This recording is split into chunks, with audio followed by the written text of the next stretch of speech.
ایک اور حدیث شریف کا مفہوم ہے، نبی کریم صلی اللہ علیہ وسلم نے فرمایا کہ قیامت کے روز 3 قسم کے لوگ آئیں گے اللہ تعالیٰ کے پاس، 3 قسم کے لوگ، اور ان کے اعمال کیسے ہوں گے؟ ایک شہید آئے گا اللہ تعالیٰ کے پاس، ایک سخی آئے گا اللہ تعالیٰ کے پاس، اور قرآن کی بہترین خوبصورت تلاوت کرنے والا اللہ تعالیٰ کے پاس قاری القرآن آئے گا۔ اللہ تعالیٰ تینوں کو رد کر دیں گے اور تینوں سے ناراض ہوں گے اور ان کو جہنم ان کے اوپر لازم قرار دیں گے۔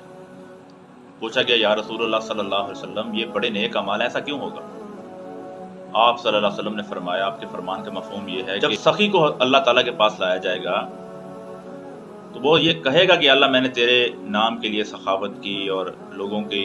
فلاح اور بہبود کے لیے کام کیا، جو تو نے ہمیں رزق دیا اس میں خرچ کیا۔ اللہ تعالیٰ فرمائیں گے ہاں آپ نے خرچ کیا، لیکن آپ کا مقصد، آپ کی نیت یہ تھی کہ لوگ آپ کو سخی کہیں، اللہ کی رضا مقصد نہیں تھا۔ لوگوں نے آپ کو سخی کہا، لوگوں نے آپ کو اپریشیٹ کیا، آپ کی سخاوت کے دنیا میں جھنڈے لگے،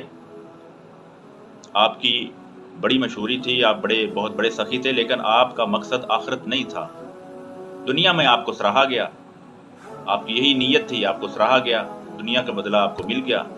لہذا آخرت میں آپ کو کوئی حصہ نہیں ہے، جہنم واصل کر دیا جائے گا۔ شہید کو لایا جائے گا، یا اللہ تیرے نام کے اوپر میں نے اپنی جان کو قربان کر دیا ہے۔ اپنی جان، مال تھوڑی چھوٹی چیز ہے، جان سب سے بڑی چیز ہوتی ہے کہ انسان کے لیے اپنی جان قربان کر دی صرف تیرے لیے۔ اللہ تعالیٰ فرمائیں گے نہیں، تو اس لیے تو نے یہ جان قربان کی کہ لوگ تمہیں بہادر کہیں، تمہیں دنیا میں بہادری کے تمغے مل گئے، تمہاری بڑی شہرت ہو گئی، تمہارا مقصد، تمہاری نیت آخرت نہیں تھی، اللہ تعالیٰ کی رضا نہیں تھی، تمہارے لیے آخرت میں کوئی حصہ نہیں ہے، اس کے لیے جہنم کا سرٹیفکیٹ دے دیا جائے گا۔ قرآن کے قاری کو لایا جائے گا